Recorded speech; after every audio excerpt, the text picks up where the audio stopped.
of the day, obviously, so they save the worst till last.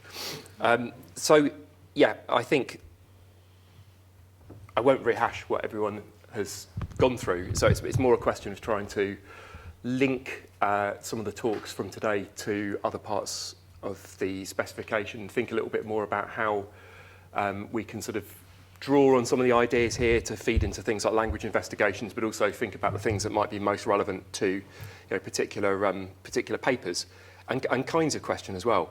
What I'm going to do as well is link through later on to a few of the kind of previous toolkit sessions as well, just to remind people about what else is there. Because there's, I think as Sam said, there's now something like 31, 32, 33. There's a lot of case studies which are really good.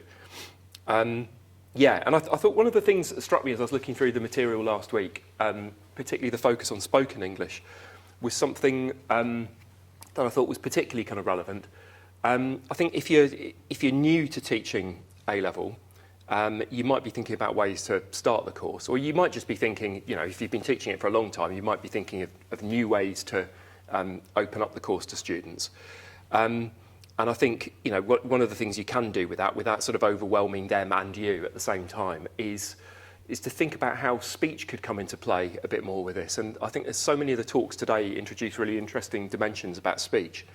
I think what many of us probably do when we start teaching the course is we often offer an introduction to language levels. So we look at methods, frameworks, those kind of things. We look at graphology, we might look at semantics, we might introduce some grammar, and we do it maybe step by step with short texts, and we sort of build up to bigger texts. And I think many teachers use that kind of approach. But at some point, you're probably going to have to deal with spoken language as part of that.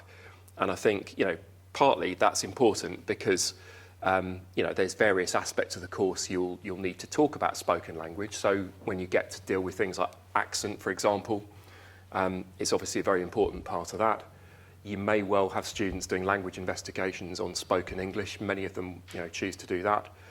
You'll need to cover it. Child language development has speech elements, and it's important to study it there. But of course, if you're an AQA centre, you'll probably be aware, maybe from your students grumbling as they came out of the exam, that it actually appeared for the first time on paper 1 as a transcript appeared as one of the texts. Now, it's always been one of the things that could have appeared, but we were just talking about it before. It's like it hasn't appeared for 7 or 8 years since the spec's been around in the A-level. And it just is one of those sort of points you might think, right, well, we probably do need to do a bit more speech. And I think James's introduction section to transcripts was one of the things that got me thinking, that could be a really, really good way of doing this. So when you think about that activity around the Sheffield Wednesday moment of triumph, wasn't it in the playoff finals? Yeah, to get promoted and then hang around the bottom of the championship for a while. Sorry, need to get some Leeds anti-Sheffield Wednesday digs in. But that's a great example of what you can do with some sort of raw material with students. And I think when you look at the transcript that you could do with that and think about the massive difference there is between the actual voice and all of the things surrounding it in that, it's a lovely example because you could do some of the things around sort of prosodic features. You could look at things like emphatic stress and pace and how powerful they are and how meaningful they are. And I think as well, not just from James's introductory bit, but some of the other talks today as well, we definitely get that sense as well about how we structure speech and how we structure different genres of speech compared to how we structure different genres of writing. And I think that's a really interesting aspect to think about as well, because one of those things at the sort of top end of the mark scheme is often about discourse structure, those sort of bigger picture things, rather than just kind of identifying single, isolated features, seeing that sort of bigger picture of how a text is cohesive, how it hangs together, how it's structured to convey particular messages, and how that fits with certain genres of speech and writing. And I think some of the things we've looked at today around speech have been particularly useful for exploring that. And I think as well, that sort of point that James was making about the transcription process and the decisions that are involved around that are hugely important for students thinking about their language investigations. But again, could be a really interesting way of introducing the whole course, getting them to think about those differences between speech and writing and how they can convey those in a transcript form. And I think as well, thinking about spoken language more generally, you could also say it's a link to some of the kind of wider sociolinguistic areas on the course too. When you're thinking about things like speech and person perception, that's a really important aspect of the paper 2 stuff for AQA.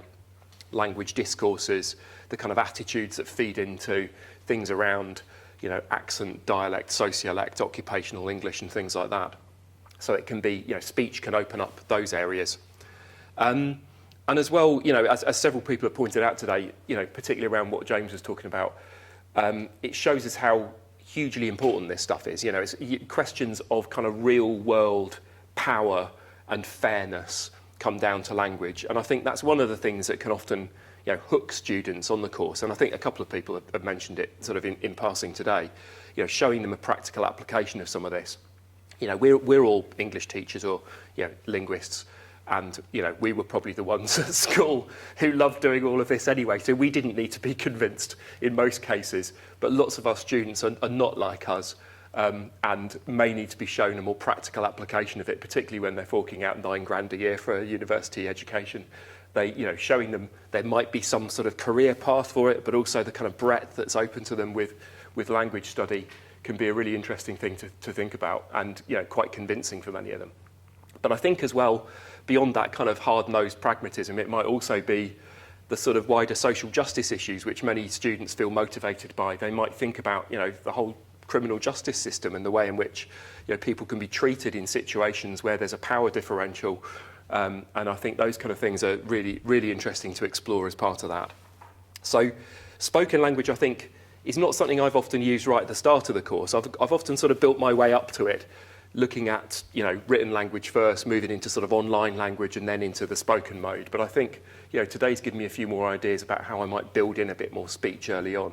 And I think the other kind of thing to think about as well is we, the students that come to us will have done very, very, very little on spoken language. And it can often be one of those nice kind of starting points to say, look, this is not like you did before.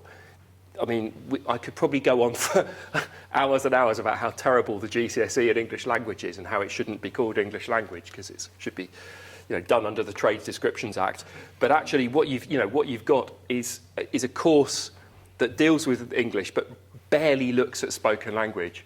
So if we can say to students who are starting the course, or even better, go into year 7, 8, 9 and 10 and say to them, look, here's the kind of stuff you'll be doing on an A-level English language course with this spoken language, the language that's real and all around us. It can be a good way of convincing them that there's interesting things to be done on the course. So yeah, I think that helps.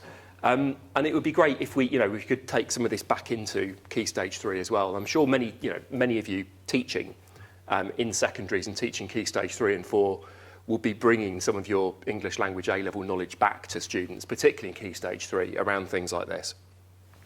So speech can be a great way of exploring that. I think as well, Joe's talk was really interesting, giving us an insight into some of the kind of other aspects of speech, such as voice quality. And again, not something I've generally spent huge amounts of time teaching, and I think it opens up some really interesting dimensions, doesn't it?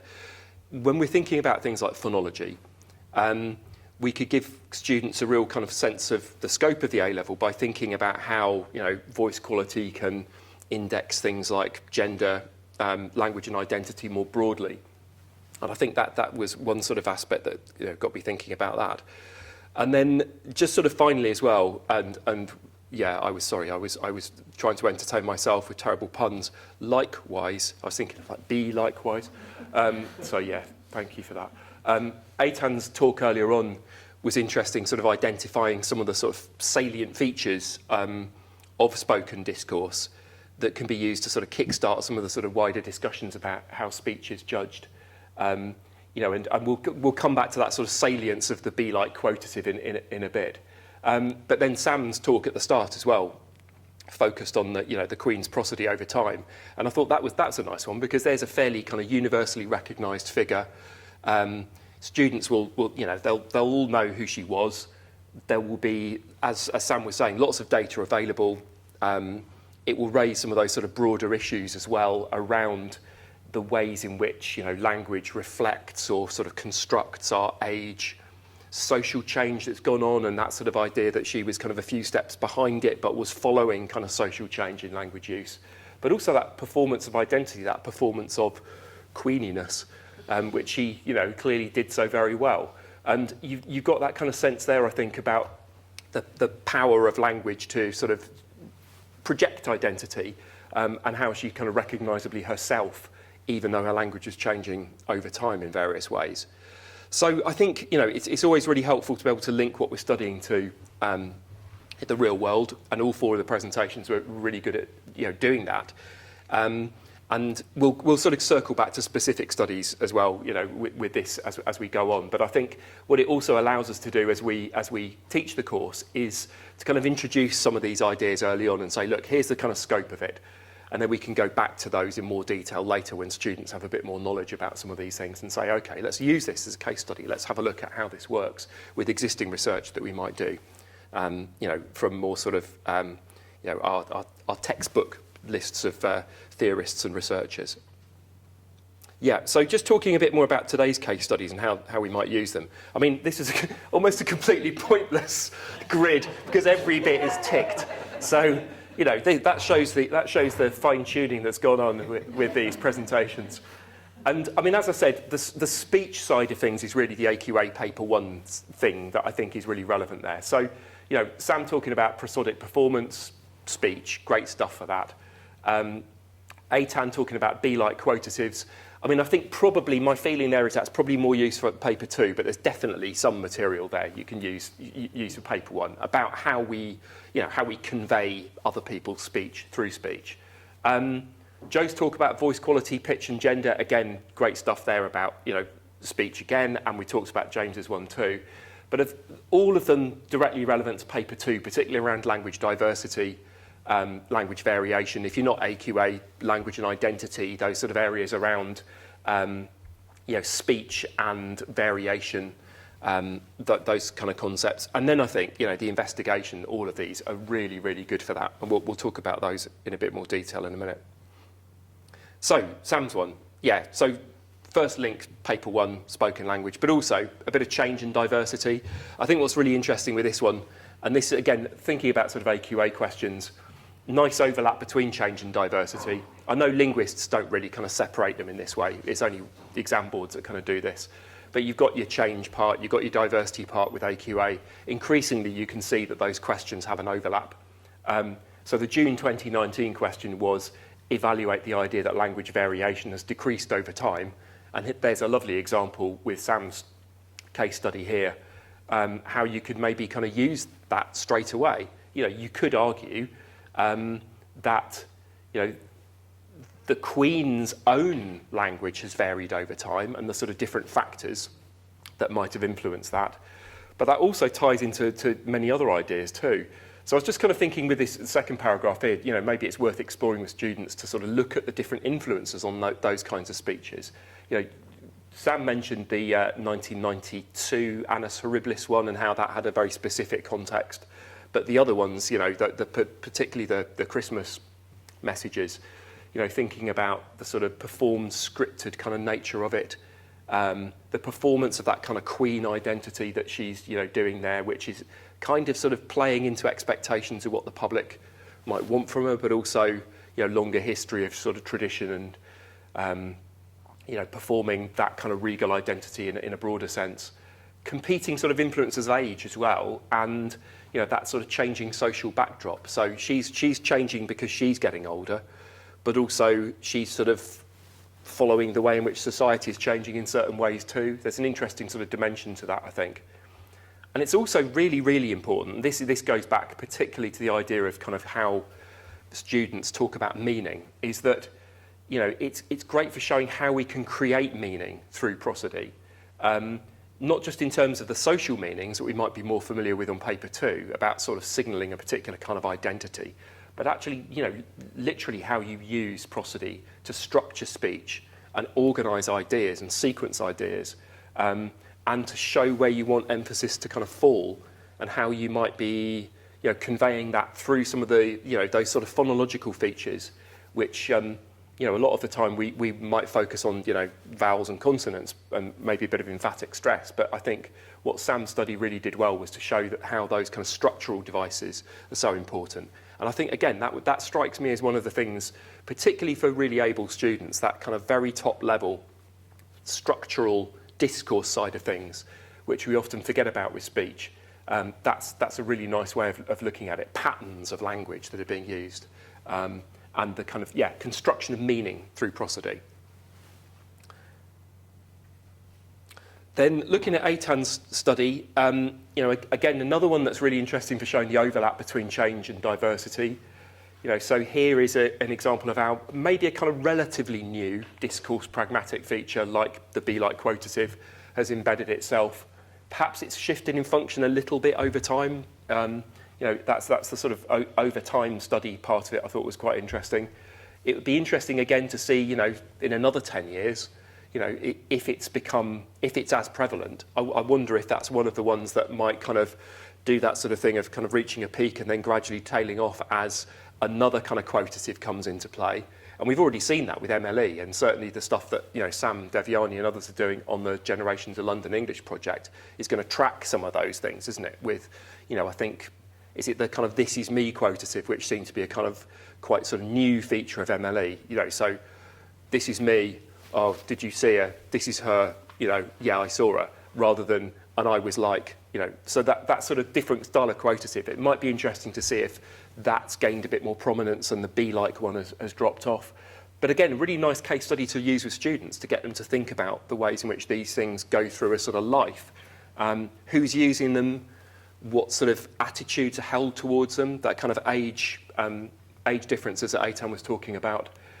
And I think as well, really interesting for illustrating sort of linguistic innovation and how certain social groups lead change or might be seen as leading change. So historically, I guess one of the things that you see in the literature a lot is, you know, young Americans, often young middle-class white, you know, women in the US are seen as leading linguistic change.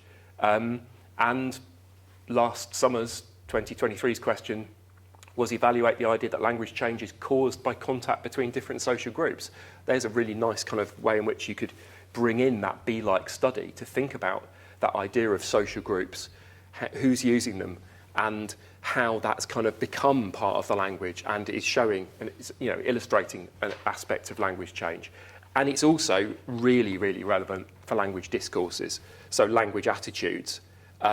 So if you take, for example, this one, which was an article in the Times last week, they interviewed Rob Drummond as part of this, and the article itself, like many, you know, broadsheet articles about language, increasingly I think they are consulting linguists. They seem to be getting better at this.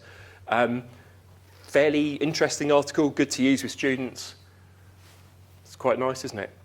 Stop sneering at the word like. And they talk about it as a filler here, but of course, you know, it's talked about as, you know, doing other functions in the article. That's all good. But then you get the comments. And I do love to use these because some of these are just like so visceral that you kind of immediately jump into them and think, I can really pull this one apart with students. I can really explore, you know, the discourses at work. You know, so here's, Rob put this on a feed, a kind of thread on Twitter last week, and he helpfully removed the names so the guilty don't have to be identified here. But, you know, here's someone complaining, it's just inarticulate, nothing more, nothing less. Saying like makes you sound thick, it's just a fact. That's that common discourse around spoken language. You know, that I think James was sort of talking about towards the end as well, is so few people actually have studied it and know about it and think about spoken language. And when they do think about it, they have these terrible sort of knee-jerk reactions that, you know, the things that we all use all the way through our speech are bad things. So, you know, we know that like does all sorts of different functions. We know that the be-like quotative has grown in popularity and is judged more positively by people now than it was, you know, 10 years ago. But we do know that this person, Alex, and various other people like them will probably be in that kind of little group at the bottom, maybe older readers of the Times who don't like it. So there was one. If only we could replace like with the world would be a better place. Use of I'm like instead of I said, however, should be a matter for a firing squad. So, you know, there's a fairly a fairly negative discourse around spoken language. Yeah, so quite a salient one for exploring around how the research tells us this is happening, this tells us about people's attitudes, but then actually when we come down to it, here are some attitudes in the real world that are a bit like, okay, we might need to be a little bit careful with some of these people. Case study 3, so Joe's one, I thought was really interesting for all sorts of reasons. I'm sure many people would have thought straight away, oh, there's some great stuff here about language and gender, because this is very much about perceptions of gender, perceptions of how we, what it is that kind of indexes certain aspects of our sort of perceptions of gender. And I thought really nice ideas there that feed into and give us really sort of practical examples of how gender is constructed, it's performed through language. I think one of the points Joe said earlier on was about how there's that kind of, was it about kind of bilingual speakers? And so one speaker will be using pitch in one way in one language they speak, but will be using it very differently in the other language they speak. And that clearly shows us that this is not just a kind of essentialist biological thing, that this is about performance of identity. It's a construction of identity, and how important that is to third wave sociolinguistics, and that whole thing up at the sort of top end of the mark scheme again, about it's not about difference and dominance and deficit, it's all about construction, performance, identity performance. And those sort of ideas, I think, are really important for students to grasp across the whole ability range. And I'm sure, for many of them, it's something they recognise straight away. I think, as well, creaky voice has actually appeared in an AQA exam paper quite early on, causing some people some discombobulation because they weren't really sure what it was. But I think creaky voice has become a bit more of a thing, hasn't it? And recognised, it's become enregistered. Is that right? That's a word I learnt here 2 years ago. So I hope I'm using it right. So it's become, recognise it as indexing a certain kind of personality, perhaps. And so the whole idea of voice quality is clearly something worth exploring. Now, when it did appear, we had one here from the Mail Online. So I think this was in the 2017 exam paper. Do women really talk like 12-year-old girls? So that idea of a vocal pandemic of adults talking in baby voices, that goes into that sort of whole, what does creaky voice mean to you? Well, for these people, it meant this. And here, I don't think Naomi Wolf would be featured in an AQA exam paper these days, given she's gone so far down the rabbit hole. But here's Naomi Wolf telling young women to give up the vocal fry and reclaim your strong female voice. She's more likely to be talking about 5G chips in the vaccine these days, I think. But anyway, I've just been reading Naomi Klein's book about her, so it's. I think maybe I'll move on swiftly, in case Naomi's watching. She's going to feed it to Alex Jones at InfoWars. But anyway, they were the texts that appeared, and presenting some really quite clear, very reductive discourses around speech, because we know, and as Joe's talk was explaining, there's many ways in which these things mean different things to different people and signal different things to different people. One vocal feature doesn't necessarily mean just that, just that meaning. And then James's case study this afternoon, I think, again, links to spoken language, as I said before. Some fairly clear ones I've already talked about. Links as well, I think, around sort of mode and power and how we interpret others' speech. And I think as well for language investigations, it's really, really helpful. Many students, there's loads and loads of students in the last few years have wanted to do investigations where they look at interviews. And that's great. I think interviews are a really good focus for investigations. We've increasingly seen students want to do ones about crime, and I'm sure, forensic linguistics has had a role to play in that. Some of them are great, really get really into the detail of power and thinking about kind of interaction. But other ones are a little bit more obsessed with the fact it's a nasty serial killer and the horrible things they're talking about. I think what's really interesting about what James was talking about was that this gives them some really good tools to really interrogate that data. And I think as well, it's the whole thing about pauses really struck me, is I'm sure you've got students who will have looked at transcripts and they will look at the pauses and immediately think, oh, that's suspicious. This means this person is hesitating because they're trying to think of something, bad to say, or they're not a fluent speaker. And they, you know, when we sort of draw their attention to the fact, you know, as James was doing in his talk about how we don't really notice these things unless they're in a transcript, and when we listen to the audio, we don't really notice them so much. I think it's really significant, and it also, I think we should be able to use it to remind students that they've got to be quite open-minded and tentative about the ways in which they approach their data. You know, they can't just say, oh, these pauses mean this. These pauses could mean all sorts of different things, and we need to look at those in context. We need to really think about that. And I think that also leads into broader discussion around how students analyse transcripts.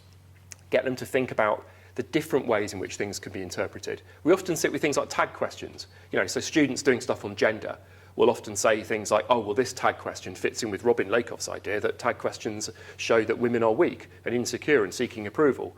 Well, of course, they might do, but it's more likely that a tag question is being used for a completely different reason. It might be used to sort of reassert authority. And it's that idea, isn't it, that the linguistic feature doesn't map straight on to one particular meaning. And what we want to be able to do with students is say to them, look, think about these other possibilities. What's another way of reading this? What's another way of looking at these pauses, for example, in these transcripts? How might we interpret them? And I think those kind of, you know, the lead-in, the extension activities are really, really helpful for that. And yeah, as I said, you know, just to sort of lead into some of the older toolkit stuff, we've got well over 30 case studies now to look at, and I mean, some of my favourites have been the ones around multicultural London English, because I'm kind of obsessed with MLE, having taught in South London while you know, MLE was developing, and you know, our students were really very much kind of engaged with that, and we were, you know, we found the research to just be fascinating for exploring, you know, how they were using language, and you know, many of them went on to study it themselves. And I think the MLE ones are really good. So having a look back at a few of those in a moment will be, you know, a way to sort of remind you of some of those. But also, we haven't had any child language this year, but some of the ones about infant-directed speech are particularly great. I mean, I think if you're looking for stuff for paper 1 and child language development, go back to the ones about infant-directed speech. And I think, you know, many of these case studies are great for getting students to think about their methodologies for language investigations. Many of them can be sort of just picked up and used straight away to feed into another part of the course. And the free resources, you know, the lead-ins, the extension tasks are great. What we've also kind of done in the past, and I'm sure we'll do again in the future, is with e-magazine, English and Media Centre, we've often got people who've done these case studies to then do an article writing up some of their findings. And, you know, you can access many of those, you know, through the EMC site as well. Yeah, so I mean, there are a couple that we've had. So George has written one. We should probably get you to write another one soon, George. So commissioning it on the hoof. Reece Sando did one, I think, was it last year or year before, on Cornish English, and that was year before. Yeah, I think he's done some more about Cornish English, which are really interesting, but we got him to write an article about that. And Carmen Yamas and Don Watt had written a piece about some of the work they did as well, about kind of salience in sounds, I think, wasn't it? Yeah, so in terms of, you know, some of the ones I sort of picked out that I thought were, you know, particularly interesting from you know, previous years, is just to remind people from last year. So Claire did one on perceptions and non-standard grammar. Tamar did one on what helps babies learn words. She's currently writing an EMAG article on that. George did his one on our dialect survey, and Carmen did one on forensic speech analysis and juries. They're all there in the should say 2023 one, shouldn't it? There, I've kind of time travelled, haven't I? Yeah, they're all there anyway, aren't they? Yeah. Yeah, and the child language ones that I mentioned, I think these are so good for updating our understanding of you know, some of the more up-to-date work that's gone on in child language. So Catherine Lang did one back in 2021, looking at the concept of iconicity and onomatopoeic words in children's speech. Chris Cox presented work he'd done with Tamar Karen Portnoy on a sort of meta-analysis of 88 studies into IDS, infant-directed speech. Some really interesting stuff there that I think feeds in and, you know, can be sort of mapped onto existing theory as well. I think there's an older one as well, isn't there? Is it Marilyn Viman's one, Individual Paths? I'm trying to remember that one myself now. It's quite a while back. It was, I think it was 2014. 2014, wow.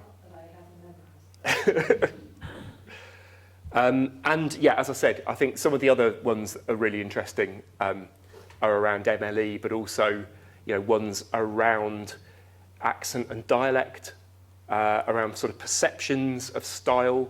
So, some of these were ones that I thought were particularly interesting. And broader kind of language diversity areas as well. Really nice one about intensification in speech and on social media. Questions in a courtroom, which could be a really nice one to go with the police interviews today. Linguistic accommodation, again, really interesting for sort of broader paper 2 language variation things. So lots of these are ones that, we flagged up in previous years. And yeah, as I said, the MLE ones are often really interesting, and I think you're still very pertinent because we still go through media cycles of stories about MLE. So, we had a spate of them. I think this was back in 2022. No new research had come out. It was just, it seemed to be people interested in talking about it again, with various discourses at work. So the Guardian does seem to have a bit of a kind of thing about Wagwan as being its kind of buzzword, as does the Mail Online. But there were some really good articles written about it as well, including one in the Standard I thought was quite interesting, kind of taking a bit of a sort of pro-language variation viewpoint, but then arguing that MLE is actually stopping that variation. So that was quite an interesting, slightly more complex argument, and a really good one in the Independent, which basically argued that MLE's been around for ages. Why are people still kind of talking about it in these kind of rather hyperbolic terms? And I think one of the things that's really interesting is when you look at how Paul Kurzweil's case study, particularly around media representations of Jafaican, as it was termed, that's a lovely one for looking at the ways in which these media discourses around MLE, but also other broader discourses around language variation, can be explored by students.